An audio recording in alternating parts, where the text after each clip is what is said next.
ဝမှာဓမ္မလမ်းကြောင်းမတိမ်ဆောင်အောင်ကိုထိန်းချောင်းနိုင်ရင်လူတော်လူကောင်းလို့ခေါ်ရမှာဖြစ်တယ်ကြီးပွားတိုးတက်တဲ့ပုဂ္ဂိုလ်တွေဟာဓမ္မလမ်းကြောင်းမတိမ်ဆောင်စေပဲကိုထိန်းချောင်းသွားတဲ့ပုဂ္ဂိုလ်တွေသာဖြစ်တယ်ကိုမထိန်းချောင်းနိုင်လို့ရှင်ဘဝခရီးကြီးဟာဖြောင့်မြူးမှာမဟုတ်ဘူးစဉ်းစားကြည့်ပေါ့ဟိုက်ဝေးလမ်းမကြီးပေါ်မှာကားမောင်းနေတာတောင်ကရွရစိုက်မမောင်းဘူးနော်တတိလွတ်သွားပြီဆိုလို့ရှင်တိမ်ဆောင်သွားလို့ထိန်းချောင်းမှုလွတ်သွားတာနဲ့တပြိုင်နက်အသက်ပါဆုံးရှုံးသွားကြတာဒီအများကြီးအဲ့တော့ရှင်တစ်ခုကိုမထိန်းချောင်းနိုင်လို့တိမ်ဆောင်သွားလို့ခံရရင်ဒီတဘဝပဲဖြစ်တယ်ဓမ္မလမ်းကြောင်းကိုမထိန်းချောင်းနိုင်လို့တိမ်ဆောင်သွားမယ်ဆိုလို့ရှိရင်တန်တရားတစ်ခုလုံးမှာဒုက္ခရောက်သွားနိုင်တယ်ဘဝမှာအချိန်ချင်းတွေ့ရမယ်ဆင်းရဲဒုက္ခတွေအဲ့ဒီအခြေအနေတွေကိုမြတ်စွာဘုရားဟောပြောဆုံးမထားတာဖြစ်တယ်အဲ့တော့ဒေသနာတော်လေးဒီဘုတ်ကိုနားကြည့်လိုက်ဒီမှာဟောထားတဲ့ဒေသနာတော်ထဲမှာဓိသောဓိတံယန္တံကရိယာဓိသောဆိုတာလူဆိုးတယောက်လူဆိုးဆိုတာ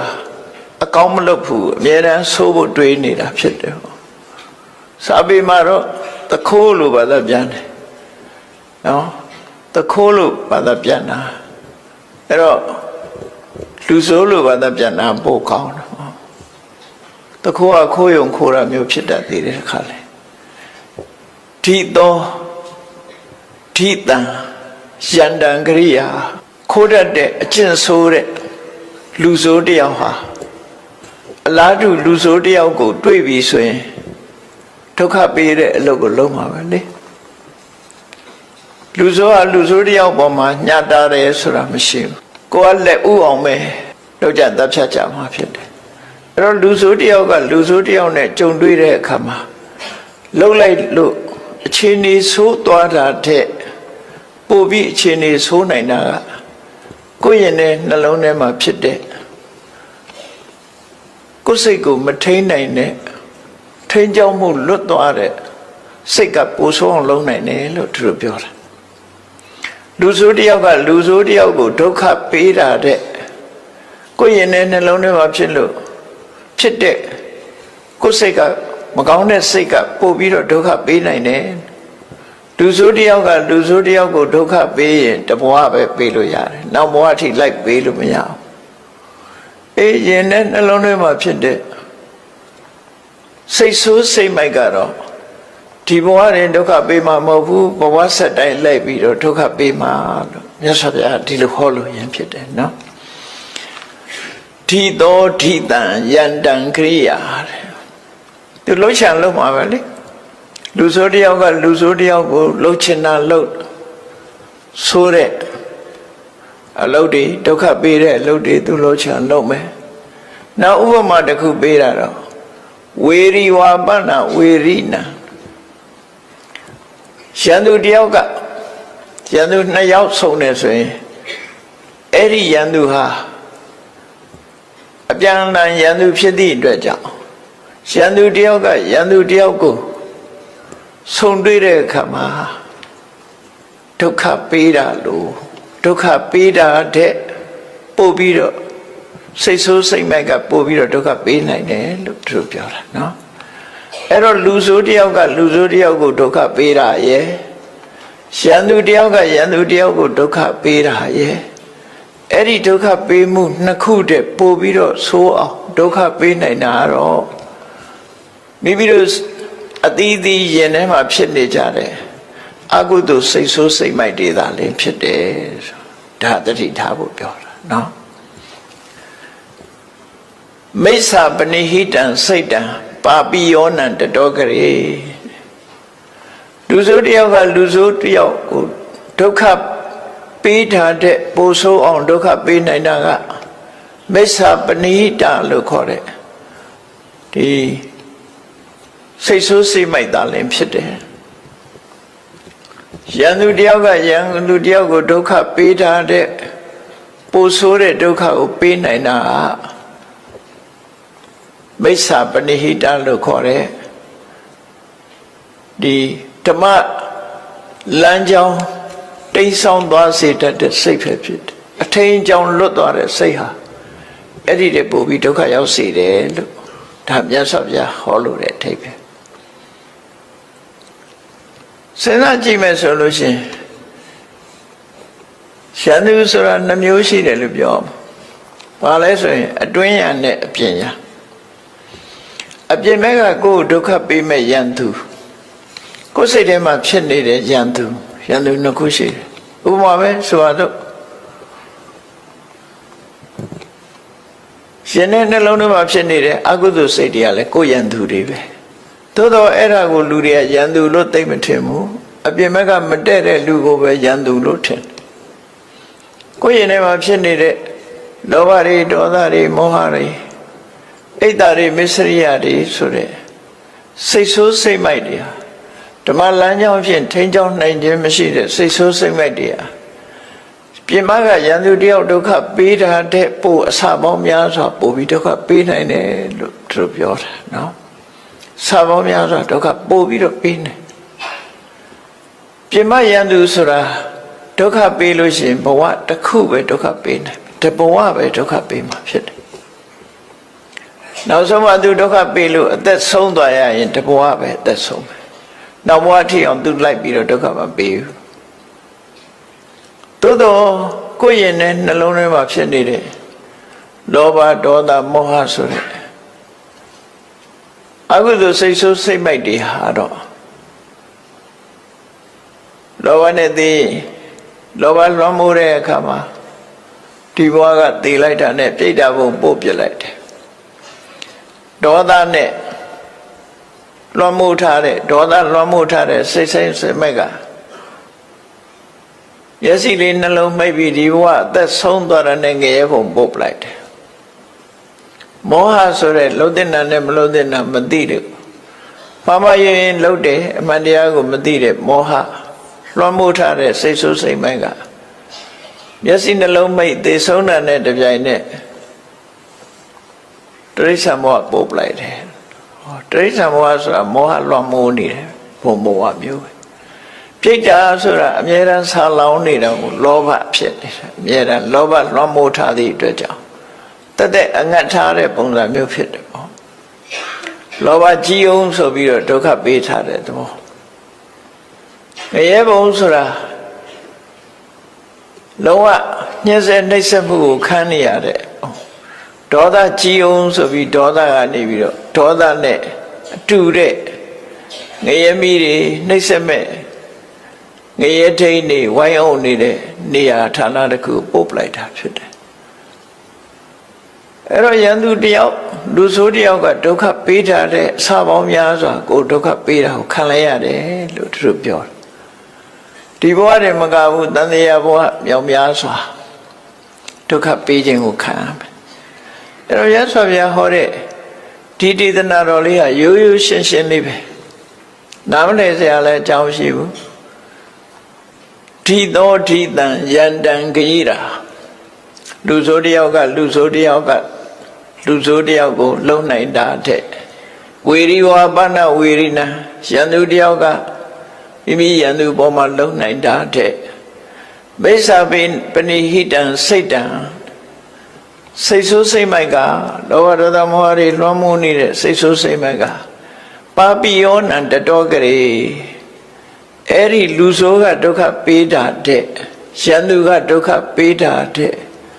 ပို့လို့ပို့ပြီးတော့ဆိုးအောင်ဒုက္ခပေးနိုင်တယ်လို့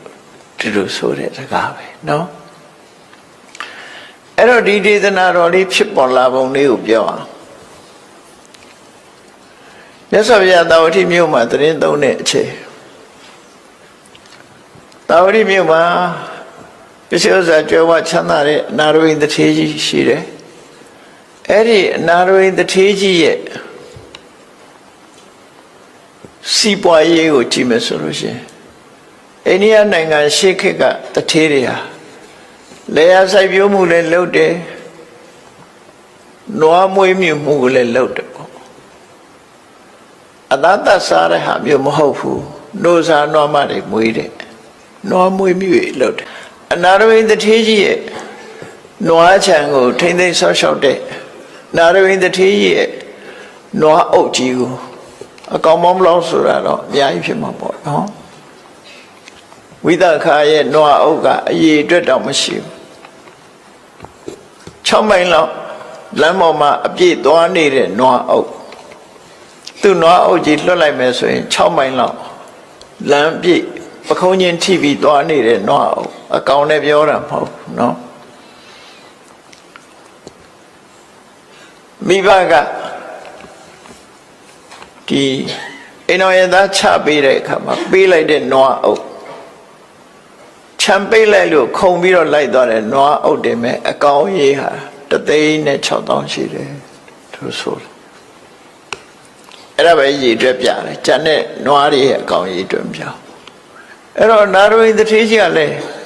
သူမွေးမြူထားတဲ့နွားတွေကိုထိမ့်သိမ်းဆော့ဆော့တဲ့နွားထိမ့်မုံထိမ့်ဤပညာရက်ကိုတက်ရသေးတယ်ရှေးကဒီတိုင်းလေးနွားကိုစက်ချက်မောင်းတာနဲ့နွားကြောင်သားလို့ခေါ်တာမဟုတ်ဘူးနွားကြောင်သားတွေလိုက်နိုင်ရမယ့်အချက်တွေအများကြီးရှိတယ်နွားနဲ့ပတ်သက်ပြီးတော့ဆေးကုတာအစသူတို့တတ်တဲ့ပညာတွေရှိတယ်အကုန်လုံးအဲ့ဒါတွေကိုတတ်တယ်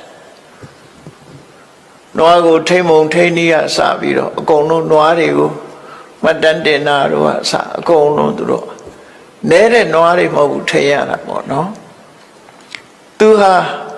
အနာရဝိန္ဒထေးရဲ့နွားတွေကိုသူ့အောက်ကလည်းလူတွေအများကြီးရှိမှာပေါ့အုပ်ချုပ်ပြီးတော့ထိမ့်သိမ်းဆော့ရှော့ရတဲ့ရွာကြီးမြို့ကြီးလောက်နေရာကြီးတစ်ခုမှာထိမ့်သိမ်းဆော့ရှော့တဲ့ချမ်းသာကြွယ်ဝတဲ့လူတယောက်တဲ့သူ့နာမည်ကနန္ဒာရေးတဲ့အခါကျတော့နန္ဒောခောပါလကောဆိုတာ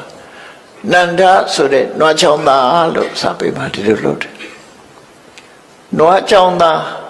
စာပေမှာတစ်ခါတလေခွဲပြီးတော့သုံးတာရှိတယ်ခောပါလကဆိုခောဆိုတာနွားပါလကကဆောင်းလျှောက်တာ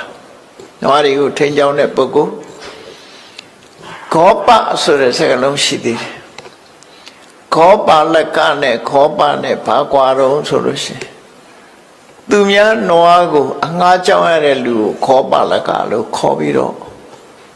ကိုနာကိုနွားမွေးမြူရေးလုပ်ပြီးတော့ထိန်းတဲ့ပုဂ္ဂိုလ်ကြတော့ခောပါဒီလိုခွဲပြီးတော့ဆိုတာလည်းရှိတယ်နော်တဏိယဆိုတဲ့တထေးကြီးကသူကိုယ်တိုင်ကိုတဏိယောခောပေါ်ဆိုနွားတထေးကြီးနွားတွေကိုထိန်းကြောင်းတဲ့ပုဂ္ဂိုလ်တဏိယနေတဏိယနွားတွေရေကြီးရမျက်နှာရရှေ့ပြီးတော့နွားအုပ်ကြီးနဲ့ရောက်တဲ့နေရာမှာစခန်းချပြီးတော့နေတာသူကဒီနန္ဒဆိုတဲ့နွားကြောင်သားကြီးကအနာရဝိန္ဒထေးရဲ့နွားတွေကိုထိမ့်သိမ်းရတဲ့ပုဂ္ဂိုလ်ဖြစ်သူကိုယ်တိုင်ကလည်းချမ်းသာကြွယ်ဝတယ်လို့ပြောတယ်အမှန်မှချမ်းသာကြွယ်ဝတယ်ယမယံခနာရဝိန္ဒထေးကြီးစီသွားပြီးတော့ဘာတွေပေးရတော့ဆိုနွားနုပေးရတယ်ထောပတ်ပေးရတယ်ဒိန်တို့ဘာလို့ပေးရတယ်အနာရဝိန္ဒထေးရဲ့နွားခြံကထွက်တာတွေမှလည်းအနာရဝိန္ဒထေးအိမ်ကိုသွင်းရတာပေါ့သူကအမြဲတမ်းချမ်းသာကြွယ်ဝတယ်သူကနောက်ပိုင်းမှာခဏခေတ်လိုပဲလူဆိုတာသူကချမ်းသာကြွယ်ဝတဲ့အခါကျတိုင်းပြည်အုပ်ချုပ်တဲ့ဘုရင်တွေကအခွန်လိုက်တယ်နွားဘယ်နှကောင်ရှင်ဘလောက်ပေးရမယ်ဆိုပြီးတော့အခွန်တော်တွေလိုက်ပြီးတော့စီးကြတယ်နန္ဒဆိုတဲ့နွားကြောင့်ကအဲ့ဒီအခွန်ရှောင်တဲ့အနေနဲ့သူကယသိအသွင်ဝတ်ပြီးနေတာနော်အခွန်မကောင်းအောင်လို့အခွန်ရှောင်တာလေယသိဝတ်ပြီးတော့နွားတွေကိုထိမ့်သိမ်းဆောက်ရှောက်တယ်ဒါပေမဲ့သူကအတော်ကိုချမ်းသာတယ်လို့အခွန်ရှောင်တဲ့အကျင့်ကဘုရားလက်ထက်ကလေးရှိတာပေါ့ခဏခေတ်မှာရှိတာပေါ့ဟုတ်တာပေါ့ကိုဟာဘသူကပေးခြင်းမလို့နော်အခွန်ရှောင်တဲ့သူကခွန်ရှောင်မှုအတွက်ယသိအောင်ဆိုမြတ်စွာဘုရားလက်ထက်တုန်းကကေနိယဆိုတဲ့ယသိဟာယသိအစ်စ်မဟုတ်ဘူးအခွန်ရှောင်မှုအတွက်ယသိလို့ဝတ်နေတာသူလဲနွားကြောင့်နွားတွေနဲ့နွားအုပ်ကြီးကိုမွေးမြူတဲ့ပုဂ္ဂိုလ်ပဲဒီနန္ဒဆိုတဲ့ နာရဝိတ္ထေကြီးရဲ့နွားအုပ်ကြီးကိုထိမ့်သိမ်းဆောက်ရှောက်တဲ့ပုဂ္ဂိုလ်ဟာနာရဝိတ္ထေအိမ်ကိုမကြာခဏရောက်တယ်နွားတို့ပို့တယ်ဆိုတော့တစ်ခွက်တလေပို့တာမဟုတ်ဘူးတထေးအိမ်စားလောက်အောင်ပို့ရမှာနော်တထေးရဲ့မိသားစုတွေအကုန်လုံးအလုံးနွားတို့ပို့တယ်ထောပတ်ပို့တယ်ခုခေတ်ဒိန်တို့ဘာလို့လူဟာမျိုးတွေပို့တယ်အဲ့လိုပို့ရင်နာရဝိတ္ထေကြီးကလည်းဘုရားကိုအမြဲတမ်းဆွမ်းအိမ်မှာဆိုလို့ရှိရင်နေ့စဉ်အပါ2000ဆွမ်းကတ်တာဘုရားမှုရှိတဲ့တန်ဃာတွေသူ့အိမ်မှာနေ့စဉ်အပါ2000ဆွမ်းကတ်တယ်ဘုန်းကြီးဆွမ်းကတ်တယ်ဆိုတော့ဘုံမှာအတွေ့နဲ့သွားမတွေ့နဲ့စပွဲတွေနဲ့ပြင်းတယ်လို့အဲ့လိုမအောင်မေးတယ်ကိုယ်တပိတ်လေးနဲ့ကိုကြွလာပြီဟောတပိတ်ထဲမှာလောင်းထည့်တာနေရာထိုင်ခင်းလေးခင်းထားတယ်အတော်ကျယ်တဲ့နေရာတစ်ခုဆိုရင်2000ဆန့်တဲ့နေရာမျိုးမှာဘုမာပြေကလို့စပွဲတွေနဲ့ပြင်ရမယ်ဆိုပါ2000ဆိုနေတာမဟုတ်ဘူးလေအဲ့လိုကတ်တာမဟုတ်ဘူးတန်းစီပြီးတော့ထိုင်နေတဲ့ယဟန်တွေရဲ့တပိတ်ထဲကိုလိုက်ပြီးတော့ထည့်တာဘူဖေးပေါ်ခုခေတ်လို့ပြောချင်းပတ်တပိုင်ဆွန်ရောဟင်းရောအကုန်လုံးပေါင်းပြီးတပိတ်ထဲထည့်ပြီးအဲ့ဒါကိုယ့်အကိုဖုံးဝေးကြတာအဲ့ဒါလို့နေ့စဉ်ပါ2000ကတ်တာနန္ဒဆိုတဲ့နာရဝိတ္ထေရဲ့နွားတွေကိုထိမ့်သိမ်းဆောက်ရှောက်ရတဲ့ပုဂ္ဂိုလ်ဟာနာရဝိတ္ထေကြီးစီမကြမ်းမတရောက်တဲ့အခါဖះကြွလာတဲ့ကျုံလို့တရားနာရတယ်ရှင်တွေကသရတရားတွေဖြစ်တယ်မြတ်စွာဘုရားကိုပင့်တယ်သူ့နှချမ်းကြွဖို့ပေါ့နော်နှချမ်းကုန်းကြွဖို့မြတ်စွာဘုရားပင့်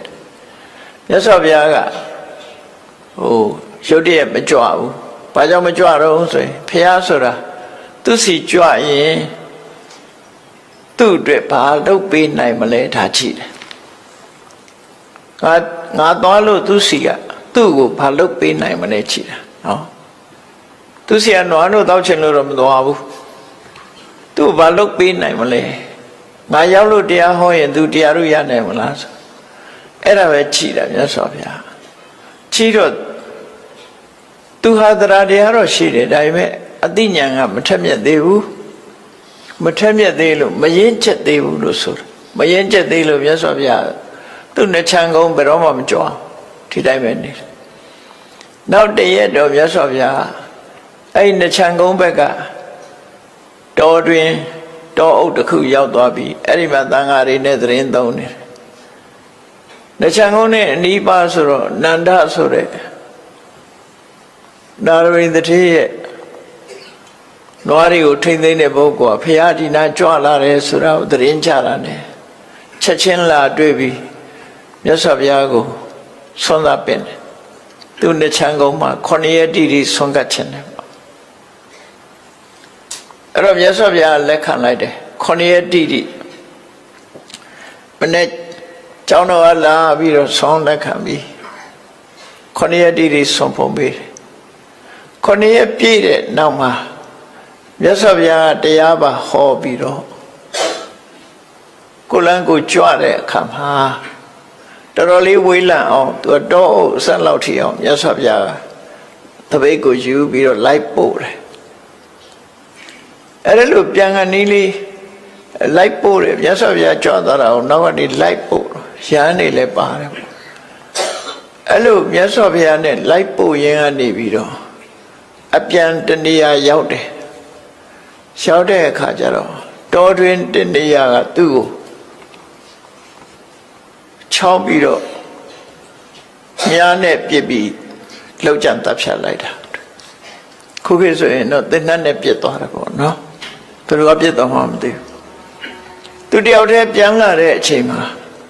မြားနဲ့ပြစ်တာလှုပ်ကြံတပ်ဖြတ်ပြီးလမ်းမှာပဲလဲကျပြီးသိဆုံးတယ်အဲ့ဒါနဲ့ပတ်သက်ပြီးယဟန်တွေကမြတ်စွာဘုရားကိုလျှောက်တယ်9ရက်တိတိဆွမ်းကတ်သွားတဲ့နန္ဒဆိုတဲ့ဥပဒကဟာခုလိုမြတ်စွာဘုရားနဲ့လိုက်ပို့ပြီးအပြန်မှာချောင်းမြောင်းပြီးလှုပ်ကြံခံလိုက်ရတယ်မို့တယ်တော့ပေါ်ကြမှာပေါ်မှာပေါ့နော်ပေါ်တယ်လည်းမသိဘူးမပေါ်ဘူးလည်းမသိဘူးတတ်ခံလိုက်ရတာတော့တတ်ခံလိုက်ရတယ် အဲ့ဒီမှာမြတ်စွာဘုရားကဒီတရားကိုဟောတာပဲနော်သူလုံးချံတပ်ဖြတ်တာဟာအတိတ်ဘဝတုန်းကသူလုပ်ခဲ့တဲ့အလုပ်တွေသူပြန်ရတဲ့သဘောပေါ့သို့တော်ယဟန်တွေကသူဘာဖြစ်လို့အခုလိုလုံးချံတပ်ဖြတ်ခြင်းခံရတယ်လဲဆိုတာဘယ်ကိုယ်တော်ကမှမလျှောက်ထားနဲ့မြတ်စွာဘုရားဘယ်တော့မှမလုပ်ခဲ့တယ်ဆိုတာတော့မပြောဘူးဟောမတော်ဘူးဟောမတော်တာမေးမှဟောတာမြတ်စွာဘုရားဒါကြောင့်မို့အဲ့ဒါတော့မသိလိုက်ရဘူးပေါ့သို့တော့မှန်းဆပြီးတော့ကြည့်လို့ရတယ်သူဟာရန်သူတယောက်ကိုတစ်ချိန်တုန်းကသူလှုပ်ချန်တပ်ပြတ်ခဲ့တယ်တော့မဟုတ်သူလူဆိုးဘဝကတခြားလူဆိုးတယောက်ကိုလှုပ်ချန်တပ်ဖြတ်ခဲ့တယ်အဲ့ဒီလှုပ်ချန်တပ်ဖြတ်တာကြောင့်မလို့ဒီဘဝမှာလည်းသူဟာလှုပ်ချန်တပ်ဖြတ်ခြင်းခံရတယ်လို့ကိုလှုပ်ခဲ့တဲ့မကောင်းမှုအကုသိုလ်ကံဟာကိုယ်စီပြန်ရောက်တယ်ဆိုတာဖူပရင်ဆိုတဲ့လက်နဲ့သဘောမျိုးပဲနော်ပြစ်တဲ့လူစီဒီလက်နဲ့ကြီးပြန်ရောက်လာအဲ့ဒါလိုပဲမကောင်းမှုအကုသိုလ်အကျိုးတရားဆိုတာလှုပ်တဲ့လူစီပြန်ရောက်လာတယ်လို့သူဆိုလိုတယ်ပေါ့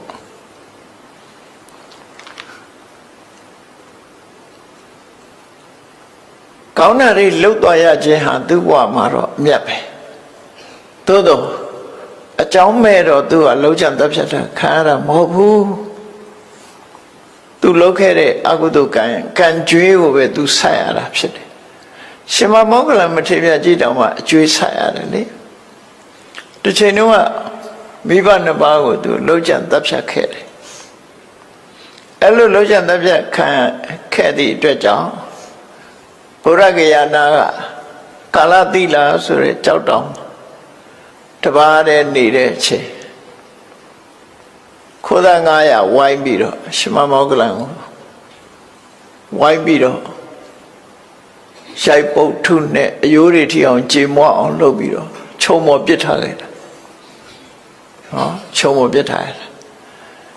ဘယ်သူတွေလုံးကြံတပ်ဖြတ်သွားတယ်ဆိုတာတော့နောက်ပိုင်းမှာပေါ်တယ်သူတို့ခိုးသား900လူဆို900ပူပေါင်းပြီးတော့လှုပ်သွားတာ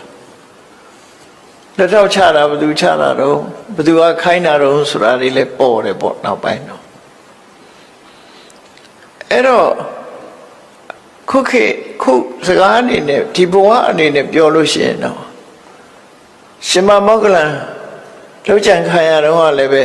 ဒီလိုပဲလှုပ်ကြံတပ်ပြခံလိုက်ရတယ်လို့တရင်အနေနဲ့ပါမှာပဲ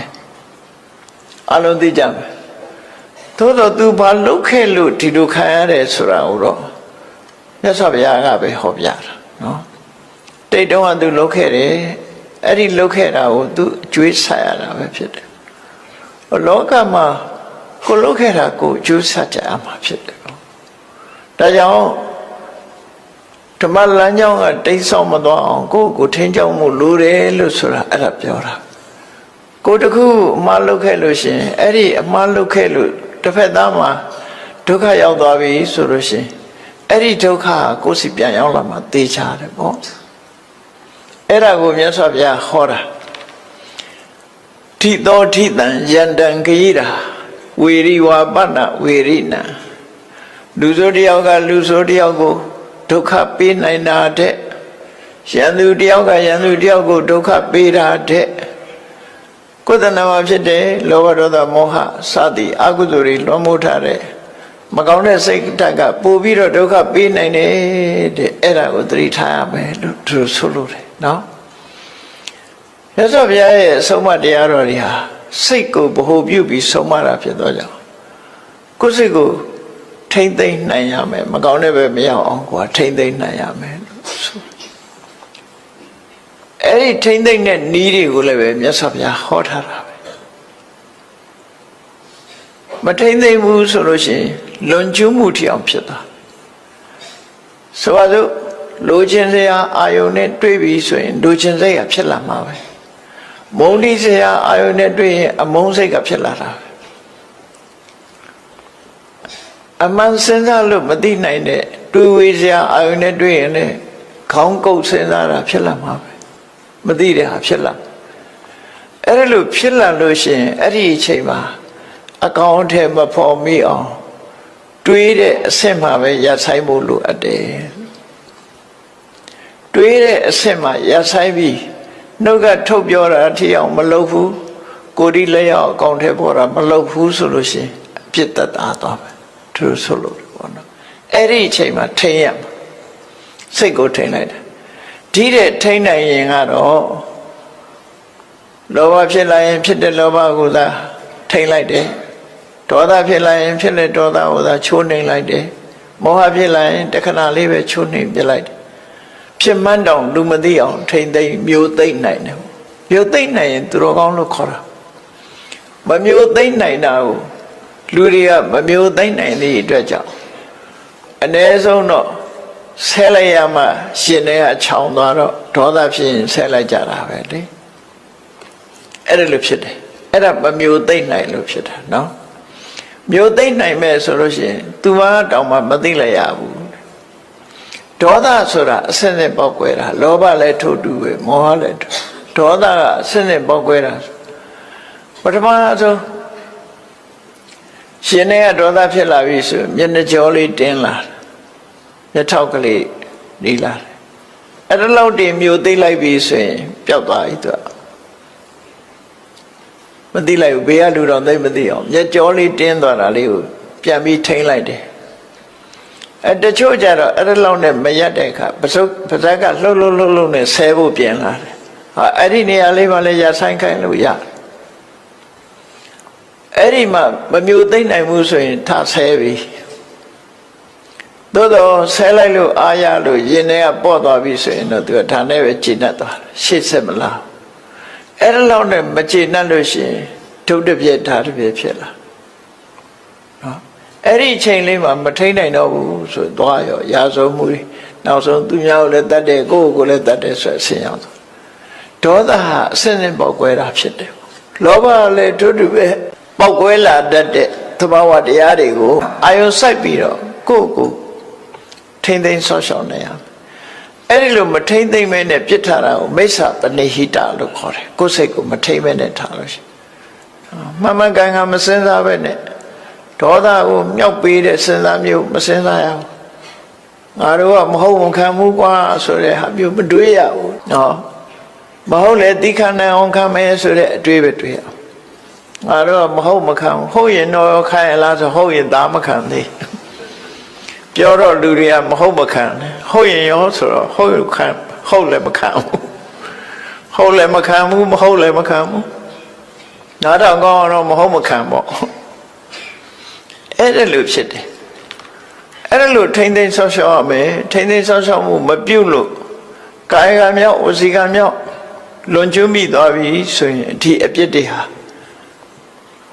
ကိုယ်စီပြန်ရောက်လာတော့မှာပဲကိုလုံးလိုက်တဲ့အပြစ်တွေကကိုယ်စီပြန်ရောက်လာဒီလိုမြတ်စွာဘုရားဟောခဲ့တာဖြစ်တယ်နော်ဒီဒေသနာတော်ကိုဟောလို့သဘောကျပြီးကိုယ့်ကိုထိမ့်သိမ်းဆောက်ရှောက်သွားကြလို့ရှိရင်တကယ်လူတော်လူကောင်းပဲဖြစ်မယ်ပေါ့အဲ့တော့ကိုယ်စိတ်ကိုထိန်းရမယ်ဆိုတဲ့သဘောကိုမြတ်စွာဘုရားသူများကိုထိမ့်သိမ်းတာတဲ့ကိုယ်စိတ်ကိုထိမ့်သိမ်းမှုလိုအပ်တယ်ဆိုတော့ဟောပြမယ်ဖြစ်တယ်နောက်ဒေသနာတော်တစ်ပုဒ်ကိုကြည့်ကြအောင်ဆိုနတ္တမာတာပိတာကရေရာဝိအညေဝါပိစညာတကာသမ္မာပဏိတံစိတ်တံသေယသောနံတတောကရေတဲ့ဒါတော့သမ္မာပဏိဟိတဆိုကိုယ်စိတ်လေးကိုကောင်းအောင်ထားနိုင်ပြီဆိုလို့ရှိရင်တဲ့အဲ့ဒီကောင်းကောင်းပြုပြင်ထားတဲ့စိတ်လေးဘလို့ကောင်းကောင်းပြုပြင်ထားတာတော့ဆိုဟိုဒေါသထွက်ရင်လည်းဒေါသကိုထိန်းလိုက်တယ်အေးဒေါသထွက်ရင်တော့ဘာကျိုးရှိမှာတော့ဒေါသဆိုးကျိုးကိုပေးတတ်တယ်တော့အကုသိုလ်ဖြစ်အောင်မလုပ်နဲ့ကိုယ့်အကိုနော်လောဘဖြစ်လာလို့ရှိရင်လည်းလောဘကိုစဉ်းစားဆင်ញဉာဏ်နဲ့ထိန်းနိုင်တယ်မောဟဖြစ်လာလို့ရှိရင်လည်းပျောက်ကင်းအောင်ထိန်းသိမ်းအဲ့ဒါလို့ထိန်းနိုင်လို့ကောင်းသွားတဲ့စိတ်ကလေးဟာတဲ့နတ္တမာတာပိတာကိရာအမေဖေကလုတ်ပေးနိုင်တာတဲ့နော်အမေဖေလုတ်မပေးနိုင်တာတွေထောင်ပေးနိုင်တယ်လို့ဒီစိတ်ကပေးနိုင်အမေဖေကမပေးနိုင်တဲ့စိတ်စိမ်ချမ်းသာတောင်ဒီ ကိုယ့်ကိုထိမ့်သိမ့်လိုက်တဲ့စိတ်ကောင်းလေးကပေးနိုင်တယ်ဖန်တီးပေးနိုင်တယ်အင်ကြီးဝါပိဿညာတကဆွေတွေမျိုးတွေကကိုယ့်အကောင်းဆုံးဖြစ်အောင်ကိုယ်မလုပ်မပေးနိုင်ပေမဲ့ဟောဒီစိတ်လေးကလုပ်ပေးနိုင်တယ်လို့တမ္မာပဏိတံစိတ်တံတေယသောနံတတော်ကလေးအမေဖေကပေးတာတဲ့ပိုကောင်းတယ်ပိုကောင်းတဲ့အဆင့်ကိုပေးနိုင်တယ်ဆွေတွေမျိုးတွေကကုညီနိုင်တာတဲ့ပေးတဲ့အရာတဲ့ကိုပို့ပြီးတော့ကောင်းအောင်ပေးနိုင်တယ်လို့သူဆိုလို့တယ်ပေါ့အဲ့ဒါနဲ့ပတ်သက်ပြီးတော့ဘာအကြောင်းကိုခေါ်တာလဲဘာကြောင့်ဒီစကားကိုခေါ်တာလဲဒီကထာလေးရဲ့ဓမ္မရတ္တကိုနားလည်ထားဖို့နော်ရသော်ပြပြောတဲ့စကားဟောကြားတဲ့ဆုံးမတာလေးကိုနားလည်ထားဖို့တမ္မာပဏိဟိတဆိုတဲ့စိတ်ရဲ့တန်ဖိုးကိုမြတ်စွာဘုရားဟောတယ်နော်အမေဖေလုံးမပေးတာတောင်အမေဖေလုံးမပေးတာလုံးမပေးနိုင်တာတောင်ဒီစိတ်ကလုံးပေးနိုင်တယ်ဆွေတွေမျိုးတွေမကူညီနိုင်တဲ့အရာတောင်သူကကူညီပေးနိုင်တယ်လို့ဆိုလိုတယ်အဲ့တော့ဒီတရားကိုမြတ်စွာဘုရားဟောတာအကြောင်းတစ်ခုကြောင့်ဟောတာပဲဖြစ်တယ်ဘာလဲလို့ဆိုလို့ရှိရင်ဒီဇလန်းထဲမှာလည်းအဆိုးလည်းပါတယ်အကောင်းလည်းပါတယ်ဒီဇလန်းလေးဖြစ်ပေါ်လာပုံလေးကဘာတော့ဆိုရင်တာဝတိမျိုးနဲ့အလှမ်းกว่าတဲ့နေရမှာသောရိယဆိုတဲ့မြို့လေးတစ်မြို့ရှိတယ်အဲ့ဒီမြို့မှာသောရိယဆိုတာတထေသားတယောက်ရှိတယ်တငယ်ချင်းအပေါင်းအသင်းတွေနဲ့ရေချိုးမလို့ရှင်းတော့ကတော့ရေချိုးတယ်ဆိုတာမြစ်သွားချိုးကြတာများတယ်ဒီကနေ့ခေတ်လို့ကိုယ့်ရင်ကိုယ်မှာရေချိုးကနေနဲ့ချိုးတာမဟုတ်ဘူးမြစ်ထဲမှာရေကူးကြတယ်ရေကစားကြတယ်မြစ်ကိုသွားချိုးတာဝိသခါတို့လည်းမြစ်ချိုးတာပဲအကုန်လုံးမြစ်ချိုးကြတာတထေးတွေဖရာယဟန္တာတွေလည်းအကုန်မြစ်မှာသွားချိုးကြတာပဲရေချိုးပြီးဆိုရင်နော်တခါတော့ကဖရာယဟန္တာတွေမကဘူးရာဇဂိုပြည်ကဗိမိသာရမင်းကြီးတောင်မြစ်သွားရေချိုးတာရှင်မင်းနေတောင်မြစ်သွားချိုးတာနော်မြစ်သွားချိုးတာတခါတော့ကယဟန်တွေကမြစ်မှာရေချိုးနေကြအတော်နဲ့မပြီးဘူးရေစိန်ချိုးနေကြတယ်ပူတဲ့ချိန်ဖြစ်လေဗိမိသာရမင်းကြီးကလည်းပဲကိုရံတော်တွေနဲ့လာပြီးရေချိုးလို့ယဟန်တွေမပြီးသေးလို့စောင့်နေဟောချိုးတဲ့အချိန်ကလည်းပဲနေ့လည်းပဲအနေညနေပိုင်းအထိချိုးတာကိုတော်တွေကအတော်နဲ့ဘယင်းလာလာမှန်းသိရတဲ့နဲ့အတော်နဲ့မပြီးတော့ဆိုင်းနေရကိုတော်တွေပြီးတော့အချိန်ကတော်တော်လေးနောက်ကျသွားတယ်ဗေမိသာရမင်းကြီးကကိုတော်တွေပြီးမှရေချိုးတဲ့အခါကျတော့ဘယင်းမဲဖြစ်ဖြစ်မြို့တကားပိတ်ချင်ရောက်ရင်ချောင်းဆိုပိတ်သွားမြို့တကားရဲ့ဖွင့်ခွင့်မရှိဘူးအဲ့တကမှုမှာအာနာအပြည့်ပေးတာဖြစ်တယ်ဘယ်သူမှဖွင့်မပေးဘူးအဲ့ဒါနဲ့ဗေမိသာရမင်းကြီးကပြင်ပမှာစခန်းချရတယ်အဲ့ဒီနေညရေချိုးနောက်ကြပြီနန်းတော့ပြန်ဝင်လို့မရမနဲ့အစောကြီးဖះစီသွားတော့ဖះကဘယ်လိုလဲအစောကြီးရောက်လာပါလားဆိုသူမနေ့ကလည်းရေချိုးထွက်လာတာရဟန်းတန်ဃာတွေရေချိုးနေတာတွေ့တော့သူကစောင့်ရင်းနဲ့မိုးချုပ်သွားတော့မြို့ပြန်လို့မရဘူးဒါကြောင့်ချိုးရဆိုမြတ်စွာဘုရားကိုရော်လေးခေါ်ပြီးဆုံးမတယ်နော်ဆုံးမပြီးတော့သိက္ခာပုဒ်တစ်ခုပြညတ်လိုက်တယ်ဒီပူတဲ့အိုက်တဲ့အချိန်မှာနော်တစ်ပတ်နှစ်ပတ်အတွင်းကိုရေမချိုးရဘူးဆိုပြီးယဟန်တွေကိုရေမချိုးရဘူးဆိုပြီးတော့သိက္ခာပုဒ်ပြညတ်တာနော်အဲ့ဒါလို့နှစ်ပတ်မှတစ်ခါလောက်ရေချိုးရမယ်ဟာမျိုးမြတ်စွာဘုရားပြညတ်လိုက်တာအဲ့ဒါနဲ့ယဟန်တွေကနေ့စဉ်ရေချိုးလို့မရတော့သို့တော့မြမပြည်ကကိုတော်တွေဘာကြောင့်ချိုးတော့ဆိုဗမာပြည်အတွက်ကအထူးမစ္စည်းမဒေသမှာသာပြည့်ညတ်ပြီးတော့မစ္စည်းမဒေသရဲ့အပြစ်မဲ့ကဒေသတွေမှာကြတော့ရှေးကြိုက်တော့ချိုးဝင်ပေးထားတယ်ဒါဝိနည်းသိက္ခာပေါ်မှာပါတာနော်ဝိနည်းသိက္ခာပေါ်မှာပါတာမစ္စည်းမဒေသမှာဆိုရင်မချိုးရဘူးတဲ့အဲ့သိက္ခာပေါ်ရှိတယ်အဲ့တော့ဒီမှာရေသွားချိုးတဲ့အခါသောရိယတထေသားရေသွားချိုးတော့ မြို့ပြင်ထွက်မျက်စိတ်လားအဲ့ဒီမှာရှင်မကိစ္ဆနာဆိုတာပုံနာမျိုးရှုပ်ကအမတမချောတဲ့အသားလေးကဝါဝင်းနေတယ်နော်နာရန်လေးကတွဲတွဲယောက်ျားချောချောတာပေါ့နေမှာပါနော်ယောက်ျားချောကိုမိန်းမချောချောတာဖြစ်ခေါင်းဖြစ်လိမ့်မယ်အလွန်ချောတဲ့အခါကျတော့အဲ့သောရိယတထေသာရှင်မကိစ္ဆနာကိုကြည့်ပြီးဒီကိုတော့အသားရည်လေးကလှလိုက်တာနော်ငါမိမဒီအသားရည်မျိုးရရင်ကောင်းလိုက်မှာသို့မဟုတ်ဒီကိုတော့ရင်လည်းငါမိမဖြစ်ခေါင်းပါစိတ်ထဲကဖြစ်သွားတယ်နော်စိတ်ထဲတော့ပြစ်မှားမိလိုက်တာအဲ့ဒီလိုလဲပြစ်မှားမိလိုက်ရောဟောယဟန္တာပုဂ္ဂိုလ်ကြီးနေစိတ်ဆိုးစိတ်မိုက်ကအခုချက်ချင်းယဟန္တာပုဂ္ဂိုလ်ဆိုတော့အဲ့ဒီလိုလဲတွေးလိုက်တာဆုံးနဲ့ဆုံးသွားရောသူကပုံပြောင်းသွားတဲ့ခါတယ်အမျိုးသားနဲ့ချက်ချင်းအမျိုးသမီးဖြစ်သွားတယ်ယုံကြည်နိုင်စရာမရှိဘူးပေါ့ခုခေတ်လူတွေအနေနဲ့ယုံကြည်မှယုံမှာပေါ့ချက်ချင်းလိန်ပြောင်းသွားတယ်လို့ခေါ်တယ်ချက်ချင်းမျိုးသမီးဖြစ်သွားတယ်သူကြည့်လိုက်တဲ့အခါကျသူ့ကိုသူကြည့်ပြီးတော့ရှက်တာရှက်တော့တငယ်ချင်းတွေကလည်းသူ့ကိုမမှတ်မိကြတော့ချက်ချင်းအမျိုးသမီးရုပ်ဖြစ်သွားတဲ့အခါသူကစကားပြောရင်ကနေပြီးတော့တစ်သွားတော့တာနော်ဟိုလူတွေကလည်းတထေးသာခုနဒီနေ့ရှိပါဘယ်ပြောက်သွားပါလဲနော်ကလေးမတယောက်ရောက်လာတယ်တထေးသာပြောက်သွားပြီသူတို့မျက်စိအောင်အဲ့တထေးသာကကလေးမလေးဖြစ်သွားအဲ့တော့ချက်ချင်းသူကလည်းခြေရဖြောက်ပြီးတော့လမ်းကြောင်းတစ်ခုကနေပြီးတော့ရှက်လို့ထွက်ပြေးသွားတယ်ထွက်ပြေးသွားတဲ့အခါသူလမ်းသွားတဲ့နေရာမှာလှဲကုံတဲ့တစုကလှဲမောင်းပြီးသွားတာတွေ့တယ်ဒါနဲ့လှဲကုံတဲ့ရဲ့နောက်ကနေလိုက်သွားအဲ့ဒီလဲတွေကဘယ်သွားတာတော့ဆိုတက္ကသိုလ်ပြည်ကိုသွားကြမှာ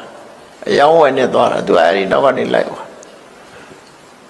ညောင်းလာတဲ့အခါကျတော့သူ့လက်စွပ်ကလေးကိုပေးပြီးတော့လှဲခပေးပြီးတော့အဲ့လှဲရင်တစ်ခုပေါ်မှာသူတက်စီပြီးလိုက်သွားကြလိုက်တော့ဆက်စုတဲ့ကောင်တွေမေးတာပေါ့ကလေးမပဲသွားမလို့လဲဘသူလဲနဲ့မေးတဲ့အခါကျရှင်တို့ကိုလဲကိုမောင်းသူ့ကိုမမေးနဲ့ပေါ့ဆိုပြီးသူလိုက်သွားလဲသမားတွေကစဉ်းစားတယ်တဲ့စားရဲပါတာပဲပြောတာနော်စားရဲပါတာလဲစာရေးရလဲအကောင်းဆိုတော့ဒီကလေးမလေးကချောချောလေးဒီငါတို့တက္ကသိုလ်ပြည်က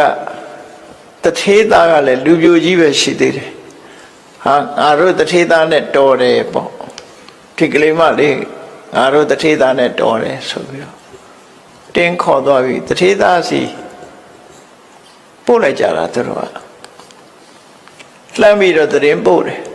တယ်လီဖုန်းနဲ့ဆက်တာတော့မဟုတ်တော့ဘူးသတင်းပို့တယ်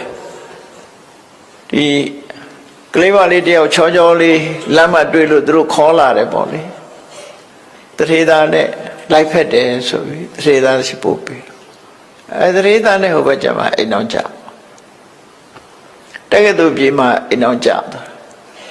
သူနေတဲ့မြို့မှာလည်းပဲသူကအိမ်အောင်ရှိတယ်အိမ်အောင်ရှိတော့အဲ့ဒီမှာကလေး2ယောက်ရှိတယ်သားလေး2ယောက်ရှိတယ်တက္ကသိုလ်ပြည်ရောက်လာတော့သူကအမျိုးသမီးဖြစ်နေတက္ကသိုလ်ကတထေးသားနဲ့တွေ့တဲ့အခါသူကအဲ့ဒီမှာအိမ်အောင်တစ်ခါကြတော့ကလေး2ယောက်မွေးဖွားပြန်အလုံး4ယောက်ရှိသွားသူကလေးကအဲ့ဒီလိုနေရင်ကနေနှစ်ထန်းကကြာတူတူသွားတဲ့လူတွေကဟာဘဲသွားလိုက်တာပါလေဘဲပြောက်သွားပါလေခုနဒီနားမှာရှိပါတယ်ငါတို့နဲ့တူတူလာတာပဲရေချိုးပြီးပြန်သွားတာနေမှာပါဆိုပြီးရှာလို့မရတော့အိမ်ပြန်ညာအိမ်ရောက်တဲ့အခါကျတော့ရေချိုးပြီးပြန်သွားတယ်လို့မှတ်တာပဲဆိုလူပြောက်ကမိဘတွေကစိတ်ပူလိုက်ရှာကြဘယ်မှမတွေ့တော့အင်းဒါသေသွားတာရေနစ်ပြီးသေတယ်လို့ပဲထင်ကြတယ်သူတို့ရှုပ်ကပြောင်းသွားတော့မသိကြတော့ဘူးလေသူကသူသာသိတာအဲ့ဒါနဲ့ရေနစ်သေသွားတာနေပါပဲဆိုပြီးတော့မိဘတွေကအမြတ်တမ်းတွေပါတွေဝေကုသကောင်းမှုတွေပြုပြီးမြတ်ဝေလိုက်ကြတာသူကတော့တက္ကသိုလ်ပြေရောက်ပြီးတော့တထေးကတော့ဖြစ်တယ်အဲ့ဒါလို့သားသမီး2ယောက်ရောက်တဲ့အချိန်လေးမှာ အဲ့ဒီသောရိယကကုံတယ်တွေသူတငယ်ချင်းကုံတယ်တွေကဒီကိုရောက်လာကြဗျာတက္ကသိုလ်ကိုရောက်လာသူကလေသာပြေတိုင်းကနေရက်ချိလိုက်တဲ့အခါသူတငယ်ချင်းသူမှတ်မိတော့သူအိမ်ကအမျိုးသမီးအစေပါးတွေကိုလွတ်ပြီးတဲ့အခါကျခေါ်ခိုင်းပြီးတော့ဝကြိုးငယ်ပြုတ်တရင်တနည်းကြီးသူကကျွေးရမွေးဟိုလူတွေကမှမှတ်မိဘူးသူကပဲမှတ်မိတယ်ဘယ်မှတ်မိမှာတော့သူကဟိုတုန်းကတထေသားအခုကအမျိုးသမီးဖြစ်နေတာမမှတ်မိအေး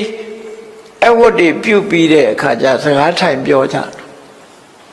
စကားထိုင်ပြောတော့ဟိုလူတွေကအံ့ဩပြီးမေးတာပေါ့ခင်ဗျားကျွန်တော်တို့ကိုသိသလားလို့ဆိုသိပါတယ်တရင်တနည်းကြီးဘယ်မှာသိတာတုံးနဲ့စကားဆက်ပြီးတော့ပြောရင်ကနေသူကမေးတယ်အဲ့သောရိယမှာတထေးကြီးဥပဒုပဲဝါနေကောင်းလာမေးတယ်နောက်တထေးသားသူတို့မှသားတစ်ယောက်ရှိတယ်အဲ့သူရောဘယ်လိုတော့ဆိုမေးလိုက်တဲ့အခါကျမမေးပါနဲ့သူအကြောင်းတော့မေးတယ်ငါတို့နဲ့တူတူရေချိုးသွားတာနေပျောက်သွားလိုက်တာဘယ်ရောက်သွားမှန်းကိုမသိတော့ဘူးပေါ့နော်မမှတ်မိကြတော့ငါတို့နဲ့ရေချိုးတူတူသွားရင်ကနေပျောက်သွားတာရေထဲနစ်သွားတယ်ထမတယ်သူ့မိဘတွေကတော့အမြတ်တမ်းပေးဝေတာတွေလှုပ်ပြီးသွားပြီပေါ့ဆိုတော့အဲ့ဒီပျောက်သွားတယ်ဆိုတဲ့တထေသားဟာငါပဲတဲ့နော်မတော်ရအောင်မပြောနဲ့လေဟိုကတထေသားခမရအမျိုးသားမဟုတ်တာအမျိုးသမီးဆိုမဟုတ်ဘူးဆိုပြီးတော့ရှင်းပြတယ်ရှင်ကစီအဲ့တော့တွေးလိုက်ကြလားမင်းတို့ရဟန်းတော်တစ်ပါးရုပ်ချောလာတာတွေးလိုက်လားတွေးတယ်အဲ့မှာငါစိတ်ကအလိုဖြစ်လိုက်တဲ့အချိန်ငါဟာရုပ်ချင်းပုံပြောင်းသွားတော့မင်းတို့ငါ့ကိုမမှတ်မိတာဖြစ်နေအဲ့ဒီအချိန်မှာငါရှက်လို့တဲ့သူထွက်လာခဲ့တာလို့ဟောအဲ့ဒါဆိုလို့ရှိရင်ရှင်မဂစီကဒီမြို့မှာရှိနေတာပဲအဲ့ဒါဆိုလို့ရှိရင်သူ့ကိုကြောဝန်ချလိုက်လို့ရှိရင်ဖြစ်ပါတယ်အဲ့ဒါသူ့ကိုတောင်းပန်ပြီးပြီလားဆိုမတောင်းပန်ရသေးဘူးတဲ့ဟာဒါဖြင့်တောင်းပန်မယ်စီစဉ်မယ်ဆိုပြီးတော့ရှင်မဂစီထံအဲ့ဒီဧည့်သည်တထေသားတငယ်ချင်းကသွားပြီးတော့ဆွမ်းသာပင့်အိမ်ရောက်ဆုံးမကပ်ပြီးတဲ့အခါကျတော့ရှင်မဂစီကိုအဲ့ဒီသောရိယလာတဲ့တထေသားကနေပြီးတထေရဲ့တငယ်ချင်းကနေပြီးတော့ရှောက်တယ်ရှင်ဘုရားတဲ့ဟောဒီတထေကြောဟာရှင်ဘုရားကိုတွေးလို့သောရိယနာမရှင်ဘုရားကြွလာတော့အရှင်ဘုရားအပေါ်မှာခုလိုစိတ်နဲ့ပြမမိခဲ့ပူပါတယ်တဲ့အဲ့ဒီပြမမိလို့သူဟာအခုလိုဘဝရောက်လာတာရှင်ဘုရားသူ့ကိုသိခံခွင့်လွှတ်တော်မူပါလို့တောင်းပန်ဝန်ချလိုက်တဲ့အခါရှင်မဂေစီကသိခံပါတယ်လို့ပြောလိုက်တာနဲ့တပြိုင်နက်နှခမ်းမွေးနေပါလေပြန်ဖြစ်သွားအဲ့ဒါလိုပဲဖြစ်မှာပေါ့နော်နှခမ်းမွေးတွေမိုးစိမ်မွေးတွေနဲ့ပြန်ဖြစ်သွားဇလန်ကအဲ့လိုအဲ့ဒီကြတော့ဒီဟာရုပ်ရှင်ရရင်တိတ်ကောင်းမှာပေါ့နော်သူကတရုပ်ဆောင်တာလဲပြည်ပြင်းလုံးအားချီတယ်အဲ့ဒီမှာယောက်ျားလည်းပြန်ဖြစ်သွားရောဒီတက္ကသိုလ်ကသူ့ရဲ့အမျိုးသားတထေသားနေအောင်စလုံးတငယ်ချင်းလို့ဖြစ်သွားတော့ဒီမှာပဲဆက်နေပါပေါ့မထူပါဘူးသူနဲ့အကြောင်းပြုပြီးရထားတဲ့ကလေးလေး2ယောက်ရှိသူကအဲ့ဒါဘယ်လိုပြောတော့ဆိုလူဘွားကြီးတော့မင်းငါလည်းစဉ်းစားကြည့်တဲ့ငါဟာလူဘွားရလာတာအမျိုးသားဖြစ်လိုက်အမျိုးသမီးဖြစ်လိုက်နဲ့ပြီးတော့အမျိုးသားပြန်ဖြစ်လိုက်နဲ့ဆိုငါဘွားဟာရှက်စရာတွေအရှက်တွေအကုန်ပြီးပေါ့လေငါဟာလူဘွားမှာ7နေဘူးရဟန်းဟောတော့မှာဖြစ်တယ်ဒီသားလေး2ယောက်မင်းတောင်းအောင်မယ်မိမဲ့ထင်းသေးဆောင်းလျှောက်တော့ဆိုသူသားလေးတွေဖက်ပြီးခေါင်းကိုနမ်းပြီးတဲ့အခါမှာအနန္ထားခဲ့ပြီရှင်မဂစီထံမှာသင်္ကန်းဝတ်လိုက်တာရံပြုတ်သွားတယ်ပေါ့အဲ့ဒီချိန်မှာနော်အဲ့တော့ဘဝဟာတော်တော်ကိုစမ်းကြဲတဲ့ဘဝမျိုး ခြုံတွေးရတာဖြစ်တယ်အဲ့ဒါလိုရောဖြစ်နိုင်သလားလို့ဆိုဖြစ်နိုင်တယ်ပေါ့နော်တာမန်အနေထားတယောက်တော့မှမြတ်စွာဘုရားဟောတာတဲ့ရှိခေတ္တလိမ်ပြောင်းတယ်ဆိုတာရှိတယ်အဲ့နေရင်ကနေပြီးတော့ယဟန်တော်တစ်ပါးဟာလိမ်ပြောင်းသွားတယ်မနေ့မိုးလင်းတဲ့အခါကျတော့အမျိုးသားဘဝနဲ့အမျိုးသမီးဖြစ်သွားအဲ့ကြတော့ဘိက္ခုနီတွေစီသွားနေရတယ်သူဟာအရင်တော့ဘိက္ခုတွေစီမှရခံအဲ့ပြဿနာပေါ်လာတဲ့အခါမြတ်စွာဘုရားဆုံးမပေးတယ်ဆုံးဖြတ်ပေးတယ်ပေါ့အေးထပ်ပြီးတော့ယဟန်ခံကြမလို့ဘူးယဟန်ဘဝတုန်းကယဟန်ခံထားတဲ့အတိုင်းပဲဘိက္ခုနီတွေစီပဲပြောင်းပြီးတော့နေတော့လို့အဲ့လိုခွင့်ပေးဘူးတယ်ဘိက္ခုကလည်းဘိက္ခုနီဖြစ်သွားတာပဲနော်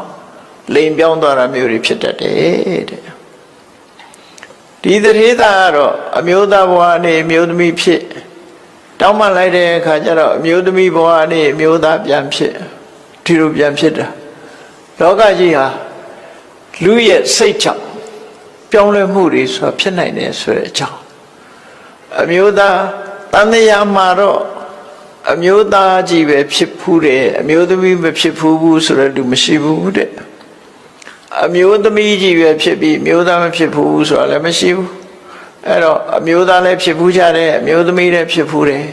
ဒီလိုရှိတယ်ဒါဖြင့်ဘာကြောင့်ဒီအမျိုးသားဖြစ်ပါလေနဲ့ဘာကြောင့်အမျိုးသမီးဘဝရောက်တယ်လဲဆိုလို့ရှိရင်အိမ်တော်ကြီးဖောက်ပြန်တဲ့လူတွေဟာအမျိုးသမီးဘဝရောက်သွားတတ်တယ်တို့ဆိုလို့တယ်နော်အဲ့လောက်ဆိုသဘောပေါက်ပြီအိမ်တော်ကြီးဖောက်ပြန်တဲ့လူတွေဟာအမျိုးသမီးဖြစ်သွားနိုင်တယ်ရှင်အနန္ဒမထေရဟာရွှေပရိသတ်ဘဝမှာအိမ်တော်ကြီးဖောက်ပြန်မှုတွေသူတော်ဘာရဲ့အိမ်တော်နေနဲ့လွန်ကျူးမှုတွေလုပ်သည့်အတွက်ကြောင့်ပရဒ္ဓရကံလို့ခေါ်တယ်ပေါ့သူတော်ဘာတာမယာနဲ့ပြစ်မှားတဲ့ပုဂ္ဂိုလ်ဟာရှင်အနန္ဒကိုယ်တိုင်ကတန်တရားထဲမှာဒီပြစ်မှုကိုကျူးလွန်ခဲ့ဘူးတယ်ကျူးလွန်ခဲ့သည့်အတွက်ကြောင့်ငရဲကြတယ်ငရဲကြပြီးငရဲလွတ်လာတဲ့အခါမှာအမျိုးသမီးဘဝ14ဘဝဖြစ်ခဲ့တယ်နော်ရှင်အနန္ဒအမျိုးသမီးဘဝ14ကခုနှစ်ဘဝကြတော့အမျိုးသားဖြစ်တဲ့အခါမှာသင်္ကွချင်းခံရတယ်သူဆိုလို့အဲ့လိုဒုက္ခပေးတာခါအဲ့မျိုးသမီးတွေကရောအမျိုးသားဖြစ်ခွင့်မရှိဘူးလားဆိုဖြစ်ခွင့်ရှိတယ်အမျိုးသမီးတွေကအမျိုးသားဖြစ်ချင်တယ်ဆိုလို့ရှိရင်တဲ့အမျိုးသမီးဘဝစိတ်ကုန်တာဖြစ်ရမယ်အမျိုးသားဖြစ်ချင်တဲ့ဆန္ဒရှိရမယ်ရှိပြီးတော့ကုသိုလ်ကောင်းမှုလုပ်ပြီးတော့ဆုတောင်းမယ်ဆိုရင်အမျိုးသားဖြစ်တယ်ဒီလိုဆိုလို့တနည်းအားဖြင့်လဲကိုယ်မှာအိမ်တော်ရှိတယ်ဆိုလို့ရှိရင်အိမ်တော်ဘက်အမျိုးသားအပေါ်မှာရှူရူတည်တည်ဆက်ဆံပြီးတော့ကုသိုလ်ကောင်းမှုလုပ်လို့ရှိရင်လည်းပဲအမျိုးသားဘဝရတယ်လို့စာရမဒီလိုရေးထားနော်မျိုးသားဘဝရတယ်လောကဏိတိကျမ်းမှာလည်းပဲဒီတိုင်းဆိုထားတာလေးတွေရှိတယ်ပေါ့ရှေးခေတ်ကတော့လောကဏိတိသင်ကြတယ်ပေါ့ခဏခေတ်မှာတော့မသင်အဲ့ဒါလို့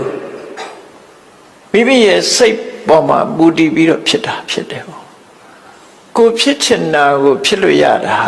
ကိုယ့်ရဲ့စိတ်ကောင်းနှလုံးကောင်းပေါ်မှာမူတည်ရင်အကောင်းဖြစ်နိုင်တယ်မကောင်းတဲ့စိတ်ကမကောင်းတဲ့ဘက်ကိုပို့နိုင်တယ်တဲ့ကောင်းတဲ့စိတ်နဲ့လုံးမယ်ဆိုရင်ကောင်းတာကိုပေးနိုင်အမေဖေတွေကချစ်လာပါတယ်ဆိုတဲ့သားသမီးကိုဝေကျေဒနာပေးနိုင်တယ်လုံးလုံးဝေကျေဒနာပေးနိုင်တယ်ချမ်းသာအောင်ထားနိုင်တယ်သို့တော့စကြဝဠာမင်းဘဝကိုသားသမီးကိုပေးလို့မရဘူးနတ်ပြည်ရောက်အောင်လည်းမလုပ်နိုင်ဘူးနိဗ္ဗာန်ရောက်အောင်လည်းလုပ်မပေးနိုင်ဘူးပညာတတ်ကြီးဖြစ်အောင်လည်းလုပ်မပေးနိုင်ဝိသခာရဲ့မိဘတွေဟာကြီးကြီးတက်နေအောင်ချမ်းသာတော့လည်းပဲပစ္စည်းဥစ္စာသာပေးနိုင်တာတခြားမပေးနိုင်ဘူးလို့ဆိုလို့အဲ့တော့မိဘတွေကလုပ်ပေးနိုင်တာအတိုင်းအတာတစ်ခုပဲဒါဖြင့်မိဘတွေတဲ့ပို့ပြီးတော့ကောင်းအောင်လုပ်ပေးနိုင်တာတော့ကိုယ့်ရင်ထဲနှလုံးထဲမှာဖြစ်တယ်စိတ်ကောင်းနှလုံးကောင်းပဲဖြစ်တယ်စိတ်ကောင်းနှလုံးကောင်းဆိုတာဘာတော့မေတ္တာနဲ့လွှမ်းခြုံထားတယ်နော် မေတ္တာနဲ့လွှမ်းခြုံထားတဲ့ကရုဏာနဲ့လွှမ်းခြုံထားတဲ့စိတ်မုဒိတာနဲ့လွှမ်းခြုံထားတဲ့စိတ်ဥပိ္ပခာနဲ့လွှမ်းခြုံထားတဲ့ပြမစိုးတရားတွေနဲ့လွှမ်းခြုံပြီးတတ္တာတို့အလောဘတို့အရောဓတို့အမောဟတို့ဆိုတဲ့မွန်မြတ်တဲ့စိတ်နှလုံးတွေကစိတ်နှလုံးတွေနဲ့လွှမ်းခြုံထားတဲ့သမ္မာပဏိတဆိုတဲ့ဓမ္မဖြင့်ထိန်းချောင်းထားတဲ့တိမ်ဆောင်မှုမရှိတဲ့စိတ်ကလေးကတော့အလုံးကိုလုပ်ပေးနိုင်တယ်လို့သူတို့ဆိုလို့ပေါ့နော်အကောင်းဟုသမျှနောက်ဆုံးမှနိဗ္ဗာန်ရောက်အောင်လည်းလုပ်ပေးနိုင်တယ်မျိုးသမီးကမျိုးသားဖြစ်ခြင်းနဲ့ဆိုရင်ဒီစိတ်ကလုပ်ပေးနိုင်ဒီလိုဆိုလို့လည်းပေါ့နော်ဘဝမှာအကောင်းဆုံးဆိုတာကိုရယူပေးနိုင်တာကိုယ့်ရင်ထဲမှာရှိတဲ့စိတ်ပဲဖြစ်တယ်။ဘာကြောင့်စိတ်ကိုပြောတာလဲလို့ဆိုရင်ဒီစိတ်ကအခြေခံပြီးတော့သွားတာမို့စိတ်ကိုပြောတာ။လောကလူတွေဟာအကောင်းလုပ်တာလဲစိတ်ကရှေ့ဆောင်တယ်။မကောင်းတာလုပ်ရင်လည်းစိတ်ကရှေ့ဆောင်တာဖြစ်တယ်။အဲ့တော့ကောင်းတာတွေရှေ့ဆောင်သွားတဲ့စိတ်ဒီကောင်းတာကိုဖော်ဆောင်ပေးနိုင်တော့မကောင်းတဲ့အရာတွေနဲ့ပူးပေါင်းပြီးရှေ့ဆောင်သွားတဲ့စိတ်ဒီမကောင်းတာတွေကိုဖော်ဆောင်သွားမှာဒါမှမဟုတ်မကောင်းကျိုးတွေကိုပေးနိုင်တယ်တဲ့အဲ့တော့ကောင်းကျိုးမကောင်းကျိုးပေးမှုဒီစိတ်နဲ့ပတ်သက်တယ်မိစ္ဆာပဏိဟိတစိတ်ဆိုတာမကောင်းတဲ့ဘက်မှာမကောင်းတဲ့အရာတွေလွှမ်းမိုးထားတဲ့စိတ်ကိုမိစ္ဆာပဏိဟိတစိတ်လို့ခေါ်တယ်ကောင်းတဲ့အရာတွေလွှမ်းမိုးထားတဲ့စိတ်ကသမ္မာပဏိဟိတစိတ်လို့ခေါ်တယ်မိစ္ဆာပဏိဟိတစိတ်သည်ရန်သူတယောက်လူဆိုးတယောက်ဒုက္ခပေးတာတဲ့ပို့ပြီးဒုက္ခပေးနိုင်တယ်သမ္မာပဏိဟိတလို့ဆိုရဲစိတ်ကောင်းနှလုံးကောင်းသည်မိဘဆွေမျိုးတွေလှုပ်ပေးနိုင်တာတဲ့ပို့ပြီးကောင်းအောင်လှုပ်ပေးနိုင်ပါတယ်လို့နောက်ဆုံးပြောရမယ်ဆိုရင်ယန္တာဖြစ်အောင်လဲဒီစိတ်ပဲဘေစိကဘုရားဖြစ်အောင်လဲဒီစိတ်ပဲဖျားဖြစ်အောင်လဲဒီစိတ်ပဲတန်တရားဥဒ္ဒလွတ်ဖို့ရဆိုတာလဲဒီသမ္မာပဏိဟိတစိတ်ကိုယ်စိတ်ကိုကောင်းအောင်ထားနိုင်တဲ့အတိုင်းအတာတစ်ခုအရာအကျိုးကျေးဇူးတွေဟာရရှိကြမှာဖြစ်တယ်။ဒါဟာဓမ္မပဒဒေသနာမှာမြတ်စွာဘုရားဟောထားတဲ့ဒေသနာတော်နှစ်ပုဒ်ရဲ့ဓမ္မရတပဲဖြစ်တယ်ပေါ့။အဲ့ဒီဓမ္မရတကိုနာယူမှတ်သားပြီးမိမိတို့ဘဝမှာကိုယ်ရင်နဲ့နှလုံးထဲမှာရှိနေကြတဲ့ဒီစိတ်လေးကိုဓမ္မလမ်းကြောင်းတိမ်ဆောင်မသွားအောင်ထိန်ကြောင်ပြုပြင်ကြရမှာဖြစ်တယ်ဆိုတာကိုယ်စီသိရှိနားလည်ပြီးမြတ်ဗုဒ္ဓရဲ့အဆုံးအမတိုင်းကျင့်သုံးနေထိုင်နိုင်ကြပါစေကုန်သတည်း